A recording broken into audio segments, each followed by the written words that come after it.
Welcome back. Billionaire backlash. Mark Cuban stepping up his attack on Donald Trump with Neil Cavuto yesterday. He issued this warning for investors. I have my Trump hedge on. In the event Donald wins, I have no doubt in my mind the market tanks. And so I literally have put on a more than 100% hedge that I'll put on stronger if it looks like there's a better chance as we go forward. But what about other investors? Let's talk about that. Joining us right now is Jason Trennert. He is Strategis Chief Investment Strategist. Good to see you, Jason. Good to see you. Do you agree with that? Markets tank if Donald Trump gets in? No. I mean, I think there may be an initial reaction in that regard because it's a fear of the unknown. By the same token, though, if the markets were to sell off, I would be a buyer. When I look at the policy mix that we have right now, we have very easy monetary policy, but we have tight fiscal policy, tight regulatory policy, and trade, I would say, is probably a push. We get Donald Trump, you're going to have easier fiscal and easier regulatory policy along with easier monetary policy. So that is going to be very good for the economy. Trade, I would say, is the big question mark. But I have to say both candidates right now are being pushed into being somewhat more hawkish on trade. So I'm not so sure there's a big difference. And frankly, anything that stimulates capital investment, capital formation, in my opinion, is exactly what the economy needs right now. And I don't think you're going to get that with essentially a third Obama term. I think this is a great point because the fact is Donald Trump is talking about a 15% corporate tax rate.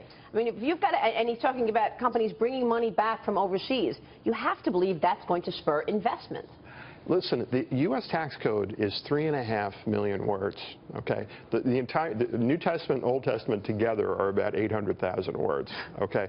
This, as a businessman myself, I can tell you anything that simplifies the tax code, that makes it easier to do business, is going to result in more investment. It's just, you know, the lower prices are, the more you get of something, and that's, I think, I feel very strongly that would be very helpful. Well, and you look at Donald Trump's economic plan, which he laid out in Michigan, was a very solid one. He talks about taxes and he talks about bringing that down to around 15%, as well as when you look at overseas, we have Great Britain going to 17%, possibly 15%. We're just not competitive globally in the G20 on our corporate tax rate, which is a shame right now. So for him to talk about that, you're seeing the market really give in to the fact that whether Donald Trump or Hillary Clinton wins, it's going to be a stable market. There's not going to be huge sell-off. Well, Hillary wants to raise taxes, and if she's raising taxes, Dagan, on the highest earners, that's going to hit small business. So how does that grow the economy? Right, and she also wants to raise capital gains taxes in a way. She wants to complicate the tax code, particularly with capital gains taxes, and midterm capital gains tax rates go back to the level they were during the Jimmy Carter administration.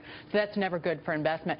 But do you worry we've gone so long without a recession, we've got valuations that you kind of have to hold your nose depending on the company? Well, I think that's fair, and I think there is also a certain element of truth in the idea that this is a somewhat manipulated economy. There's no two ways about it. Because of the Fed. Because of the Fed. You have the 0% interest rates. And so, other central banks around the globe, too, right? I mean, we've got $12.7 trillion on balance sheets of the G7 economies. Well, it's, listen, I think you're providing all the wrong incentives for companies, really, right? If you can borrow money at virtually zero and just buy back stock without investments, that's exactly what companies are going to do. That's what they're doing, and that's why this is, in some ways, a very hollow recovery. So, Dagan, to your point, I am somewhat worried. By the same token, I don't think it changes until inflation becomes a problem.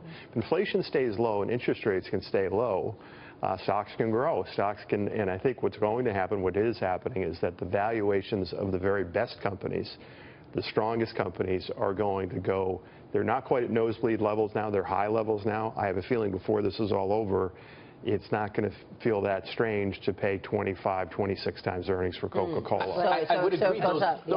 Those earnings are worth more in a negative interest rate environment. Sure. That's why you're seeing companies like Clorox trade at 26 times multiple. But they are growing in this environment. I want to get Louise in here because, you know, Brexit. I like to look at Brexit as it relates to the U.S. election. I mean, you said, you know, you made a great point in terms of the policies coming out of these two candidates. as a way to push back on Mark Cuban's ideas that the market tanks if Donald Trump gets in. But, I mean, everybody missed Brexit, Louise, right? Yep. And now look at the UK economy. Exactly. Everybody told us how everything was going to just fall out, you know, Yep. and Well, it was so those were hysterical. I was involved in the campaign, and I knew that it would not. I remember going on Fox the day afterwards when the markets were panicking and crashing, and I said, buy on the dip.